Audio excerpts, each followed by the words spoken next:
Okay, so let's get right into it. Picture this, a quiet night in Boston, and suddenly 13 priceless works of art just vanish from a museum. We're talking decades later, and it's still one of the most baffling, most audacious crimes ever. This is the incredible story of the Isabella Stewart Gardner Museum heist. So to really wrap your head around the scale of this thing, you got to start with the price tag. The FBI figures the stolen art is worth, today at least, $500 million. That's not just a big number. It makes this the single largest property theft in the history of the United States. Just wow. And get this, 13 masterpieces, gone in just 81 minutes. And in the 30-plus years since, 0 arrests. Not a single piece of art has ever turned up. It's like a ghost story, a whodunit, and a total tragedy all at once. All right, so let's rewind and start at the beginning, with the crime itself. I mean, how on earth did two guys just stroll into a major museum, walk out with a fortune, and then, poof, vanish into thin air? Well, the answer is just a masterclass in pure nerve and deception. The timeline here is it's shockingly fast. It's a little after 1:20 in the morning, right? St. Patrick's Day, so people are still out celebrating in the streets, and these two guys, dressed up like cops, just walk up to a side door. 10 minutes later, the guards are completely taken care of, and by 2:45 a.m., they're gone. The whole thing took less time than it takes to watch a movie. And here's what was so slick about their plan. They didn't use force, they used their words. They didn't have to break down a single door. They just talked their way right in. They told the night guard, a guy named Rick Abath, "Hey, you look familiar. You might have a warrant out for your arrest." It was a simple, genius trick. It lured him away from the security desk and, crucially, away from the only panic button. And once he stepped away, that's when they told him, this is a robbery. Right away, this whole thing screams inside job, you know? The thieves moved around like they owned the place, totally confident, knew exactly where they were going. They were smart enough to grab the security tapes, but, and this was a huge but, they made one massive mistake. They didn't realize the motion detector data was saved on a totally separate hard drive. And that data is key, because it shows us not just where they went, but maybe even more importantly, all the places they didn't bother to go. Okay, so we've talked about how they did it, but beyond all the mechanics of the crime, the real heart of this story, the real tragedy, is what was lost. We're not just talking about stolen property here. This was a deep, deep wound to our shared cultural history. And what they took? I mean, it's baffled experts for decades. They grabbed these incredible masterpieces by Vermeer and Rembrandt, right? But then they also snatched this, basically worthless Napoleonic eagle thing from a flag, and an old Chinese beaker. Meanwhile, they leave behind multi-million-dollar paintings by artists like Titian and Raphael. It just doesn't add up. It really makes you think these guys weren't art experts at all. They were just burglars who completely stumbled into the heist of a lifetime.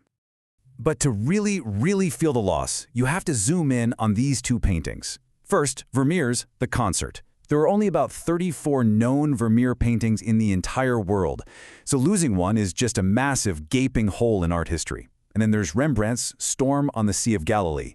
This was his one and only seascape, his only one. A dramatic, powerful, iconic piece of art, and now it's just gone. No one can see it. You know, the museum's former director, Anne Hawley, she's said something that just hits the nail on the head. This wasn't just a loss for the city of Boston, it was a loss for the entire world. These paintings, they belong to all of us, to humanity. And stealing them, like she said, it's literally a crime against civilization.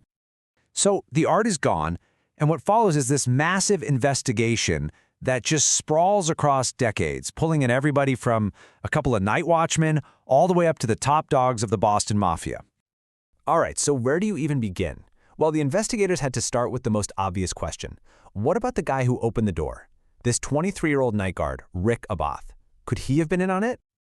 Okay, so the case against Abath, it's all circumstantial, but man, it looks suspicious. First off, he totally broke protocol letting those fake cops in. Big no-no. Then, the motion detectors. Somehow, they never pick up the thieves in the blue room where a Manet painting was stolen. But you know who they did pick up in there earlier that night? Yep, Abath. And on top of all that, there's video from the night before the heist showing him just buzzing some random, unidentified guy into the museum. Now, for his part, Abath swore he was innocent right up until he died in 2024. But that cloud of suspicion, it never really went away. So if it wasn't the guard, then who was it? For a long time now, the FBI's main theory has been that this had to be the work of an organized crime syndicate.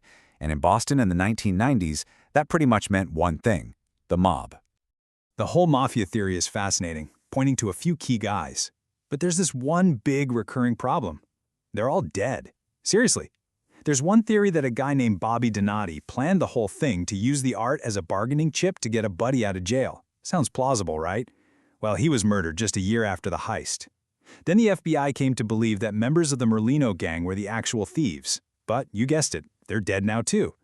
And then there's Robert Gentile, an old mobster the FBI hounded for years, absolutely convinced he had the art. He died in 2021, and if he knew anything, he took it to his grave. It's just a trail of dead ends and, well, dead men. And this right here is a really crucial legal detail that completely changes the game. See, the statute of limitations for the actual theft, it ran out way back in 1995. What that means is the focus isn't about punishing the thieves anymore. It's all about one thing, getting the art back. The FBI has been crystal clear about this. If you have the paintings, you can return them, no questions asked, and just walk away, free and clear. So, where does all this leave us today? The trail has pretty much gone ice cold. The main suspects are all gone. But the crime itself has left behind this haunting, very visible legacy. You can literally see the pain of this loss because of Isabella Stewart Gardner's will. It was ironclad. She said her collection could never be changed. So if you go to the museum today and walk into the Dutch room, you'll see empty frames just hanging on the walls. They're like these memorials to what was stolen, but also maybe a symbol of hope that one day the art will come back to fill them.